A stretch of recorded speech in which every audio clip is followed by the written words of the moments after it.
I'm back. Jasper from Amsterdam Vintage Watches. And I have to recognize it's been a while, I think 2 months or so. In the meantime, I became a father, so I feel like I have a proper excuse for not uploading any videos. But this morning I received another Nigerian prince email, and that gave me the idea to make a video about scams. So make sure you watch this video so you won't get robbed of your hard-earned money or you won't lose a watch to a scam. Ladies and gentlemen, welcome back. This is Jasper Leifring from Amsterdam Vintage Watches. Amazing. Love this watch.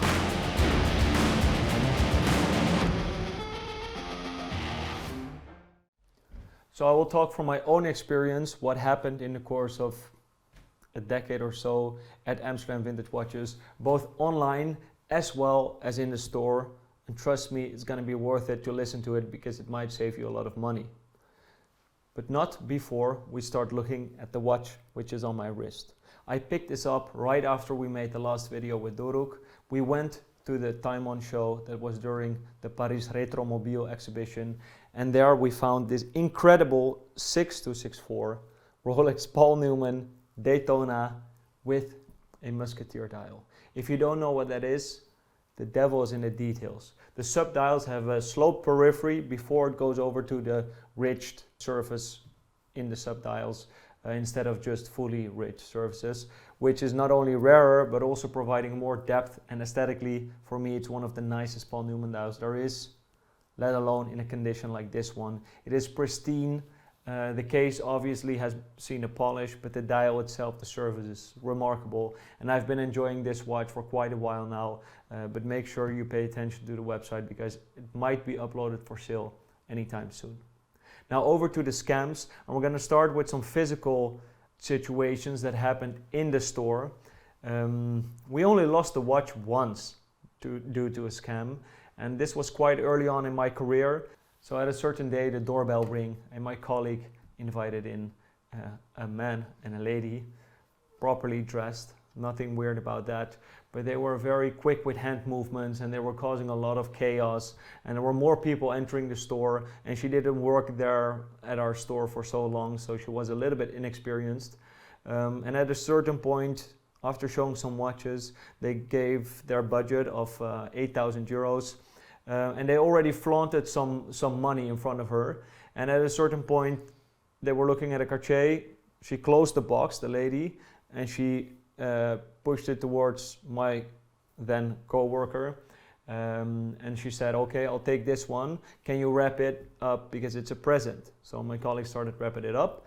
Once it was wrapped up, she said, okay, let me go to the car because I think it was like a Cartier, it was a Cartier Pasha with a gold bracelet. I think it was like 8,000 euros, and she had like 4,000 euros or something. She's like, let me go to the car, get another 4,000 euros out to pay you. Well, 1 hour passes, she's not back. 2 hours passes, she's not back. So my co-worker decides to unpack the box, and it was empty. That's the only time we lost the watch, but it happened before that they tried to steal a watch. On a specific occasion, I was involved, where a gentleman entered the store that didn't look like your typical vintage connoisseur, let's say. So was suspicious straight away also by the way this guy was behaving. But I could see underneath his sleeve a Rolex coronet. So I thought, okay, this guy, at least he already has a Rolex, it might be fine, you know. And secondly, he specifically pointed out a watch. He's like, can I see the 140-60 from 2003 you have there? So a specific Submariner he pointed out. So I thought, okay, it's fine. This guy even knows reference numbers. I was too early to judge, too quick to judge. And he looked at the watch, he picked it up, and then he got a call. So he picked up the call, and with the watch, he walked towards the window, which is already odd. So it was very suspicious. And he was standing there calling, and then he turned around. He's like, sorry, I have to go. Can you open up the doors? So he walked away and he put the watch back in the mid-console in our shop. And I looked at the watch and I saw that it wasn't my watch. It wasn't my 140-60. So in the meantime, he had switched it with the watch that was on his wrist, which was a fake Submariner. Therefore, he did his due diligence. But I was so flabbergasted, I didn't even notice that he was trying to steal it. I was just like, oh, sorry, sir, but this is not our watch. And he was like, oh, sorry, my mistake. And he swapped it, and I opened the doors. I was still young and inexperienced. If it would happen these days, things would turn out quite different. But luckily, no watch was harmed. Yet, this is a trick that has been done by numerous colleagues or other shops where they swap a genuine watch with a fake watch, even when they sell it.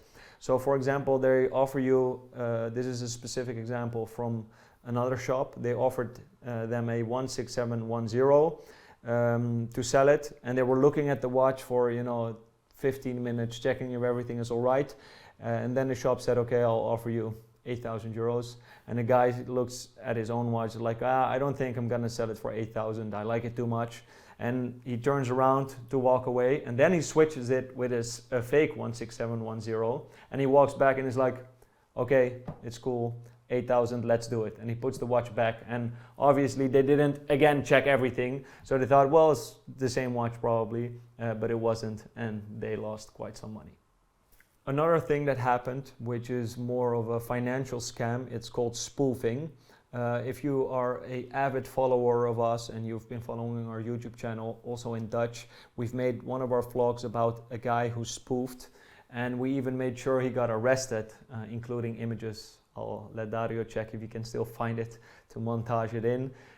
So this people work like this. They phone you up and they're like, oh, I'll sell the watch on your website, the Patek 3800 listed at 30,000 euros.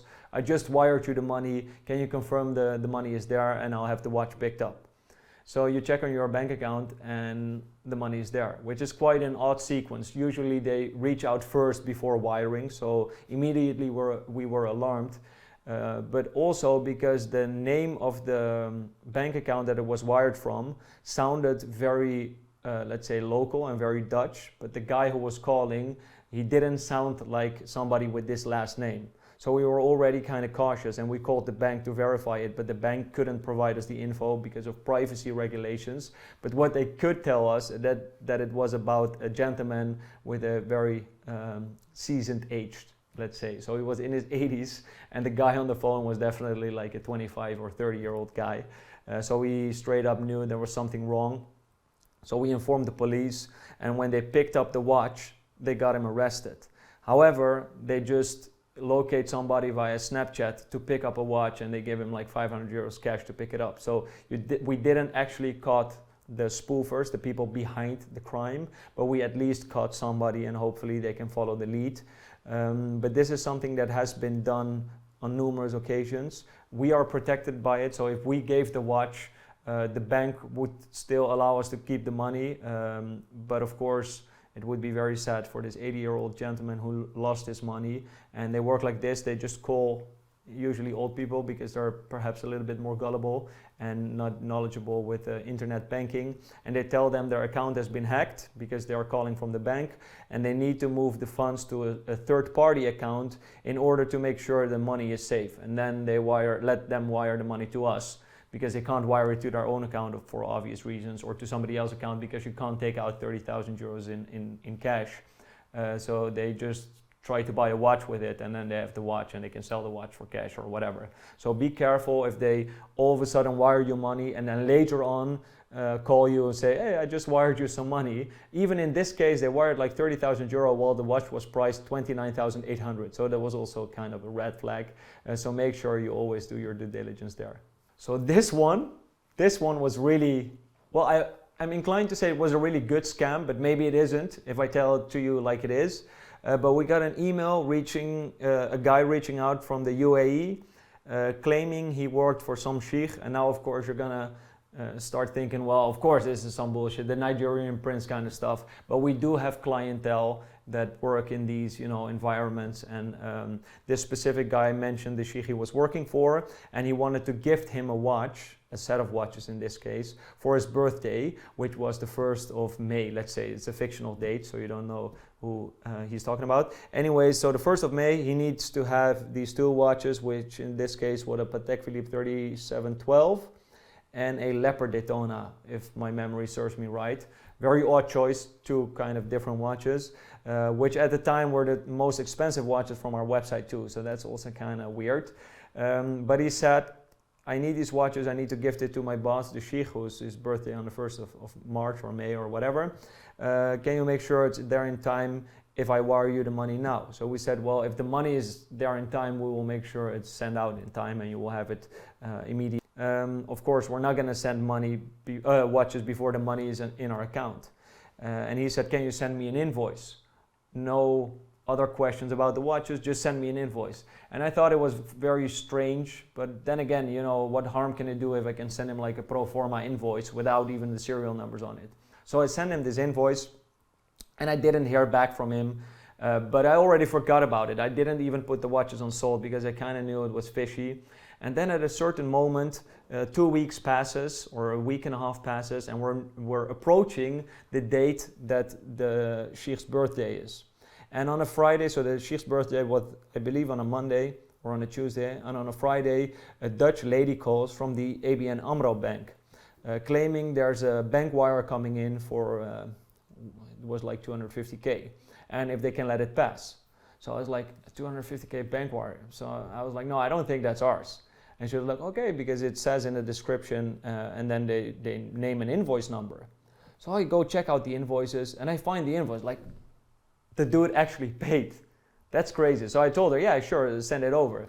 So she's like, okay, it's coming from the UAE. It might take 1 or 2 business days. So you might have it on a Tuesday. Now, what happens is this guy emails straight away that he, did you receive the wire? Because as I said, I need the watches in order to have it in time for the birthday. So I was almost packing the watches. Then Rutger said, but wait, why did the bank call to let the wire through? The bank never calls, even if we have wires for $1 million or whatever. They never call to get a wire through. And I was like, that's pretty accurate. So I called the bank to verify, and then a lady by the name of Sandra or whatever, she didn't even work there, and of course it was a complete scam. But that was a tricky one. You just get blinded by the dollar signs, I guess. So lastly, let's talk a little bit about escrow services and platforms providing you, let's say, the comfort of closing an easy deal because they will take the responsibility. Also with payment providers, this oftentimes is the case for the buyers, not so much for the sellers. We've had some chargebacks with credit cards too, and with PayPal, stuff like that. It's kind of annoying. But of course you have some platforms like Chrono24 that offer an escrow service. Well, one of the reasons we stopped with Chrono24 is because we once sold an 116509, a white gold Daytona, and the client wanted to return it within a 40-day period. It's free of charge. They can return it, and Chrono24 keeps the money. And when he returned it, all the white gold links, which were like 5 screw-down links, all of them in white gold, they're 500 euros a pop, so it's 2,500 euros, were replaced with polished aftermarket steel ones, which we noticed once we returned it. And then Chrono24 returned the money to the guy, who basically made 2,500 euros. That's a good quick buck, and probably I'm not the only one who he did it to. And of course, most people won't even notice probably. They don't double check it when it comes back, but we did check it. So we made a report about it, a complaint, and Chrono24 required us to prove that he did this, which is basically impossible. So we lost money there. It's one of the times we stopped. One of the reasons why we stopped with Chrono24. But there's also a new scam. Again, I'm not on this platform anymore, but I was informed by my colleagues that what they do now is they purchase a watch via Chrono24 with the escrow service, so the trusted checkout. Then the watch comes in, and they have time, so they have the exact same watch but a replica of it, let's say an 116500, because it happens often with new watches, and they have a replica of it, and then the watch comes in and they have the serial number of the real watch, and then they engrave it into the fake watch in the rehout, or if it's a later one, between the lugs, and then they send it back. They say, I want to return the watch, and when you get the watch returned, it's replaced with a fake one, but it has the serial of the real one. So then if you make a complaint with Chrono24, you say, I got a fake watch returned. They say, well, it's the same serial as on the invoice. So can you prove this is the case? Which you obviously can't. So again, there's a new type of scam coming, and there's so many scams. So always be cautious, never make weird deals. If it's too good to be true, obviously it's too good to be true. Luckily, we don't really have any issues anymore because we usually work with the same type of clientele, the same type of collectors and dealers. It oftentimes goes by trust. We do a lot of checks with, cross checks to see if they're reputable. And secondly, because we have a reputation and a brick and mortar ourselves, people always first send the money or send the watch before we send the money or send the watch. So that is very convenient for us. But if this isn't the case for you, make sure you always stay careful and don't lose money by not being smart. Thank you for watching. I hope you enjoyed this video. If you ever got scammed or people try to play tricks with you, comment it in the comment section. Maybe other people can learn from it and it will prevent them from losing money or losing a watch. Thank you very much.